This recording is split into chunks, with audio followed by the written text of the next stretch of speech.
بسم اللہ الرحمن الرحیم۔ السلام علیکم۔ سڑک کے کنارے کھڑا ایک دوست کا انتظار کر رہا تھا۔ اتنے میں ایک لڑکی بھیک مانگنے کے لیے میرے سامنے رکی۔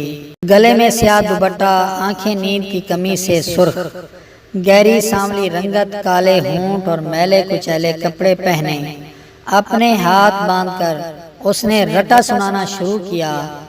بہت بھوک لگی ہے، کچھ پیسے دے دو، اوپر والا تمہیں پیاری سی دلہن دے گا، دولہے بنو گے دولہے، غریب کی مدد کر دو۔ میں نے عادتاً جیب میں ہاتھ ڈال کر کہا، پیسے تو نہیں ہیں میرے پاس، ہاں کھانا کھلا دیتا ہوں تمہیں۔ اس نے مجھے نیچے سے اوپر ایک نظر دیکھا اور کہا، پیسے دے دو، کھانا میں خود کھا لوں گی۔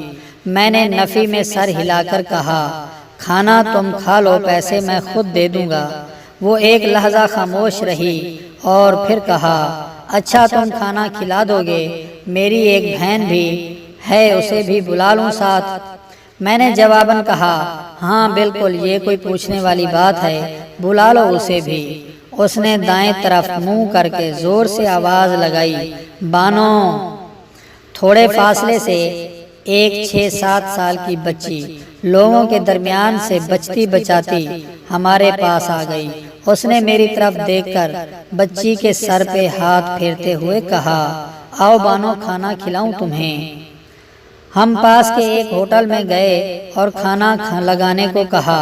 کھانا کھاتے ہوئے میں نے لڑکی سے سوال کیا، کیا تمہارا دل نہیں کرتا کہ تم گھر بساؤ، اپنی بہن کو اچھا رہن سہن دو؟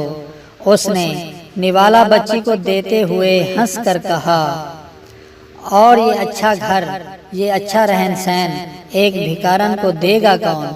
بہت لوگ ہیں، تم بھیک مانگنے سے بہتر ہے کسی کے گھر میں کام کر لو۔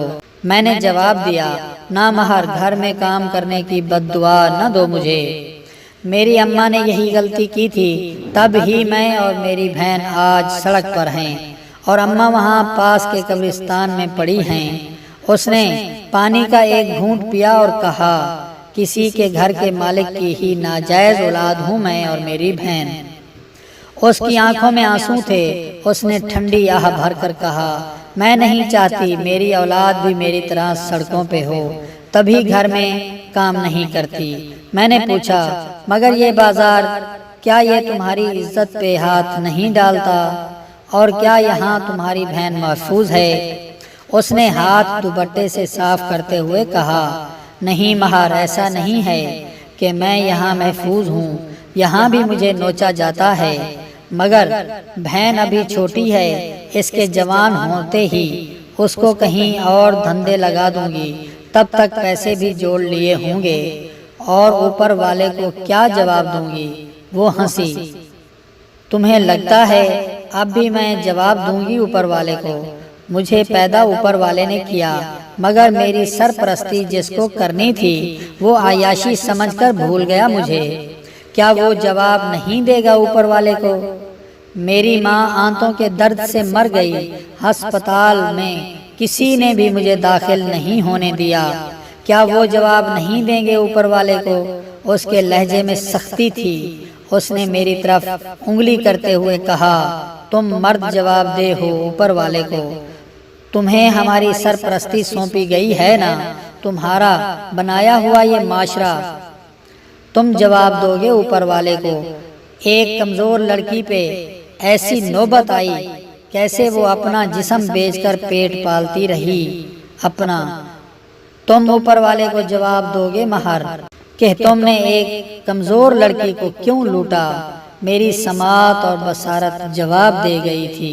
میں نہیں جانتا وہ کب خاموش ہوئی، کہاں خاموش ہوئی اور کب چلی گئی، بس وہ چلی گئی تھی جب مجھے ہوش آیا۔ پیارے دوستو، آج کی ویڈیو اگر پسند آئی ہو تو لائک کریں، شیئر کریں اور چینل کو سبسکرائب کریں۔ بہت شکریہ۔ اللہ حافظ۔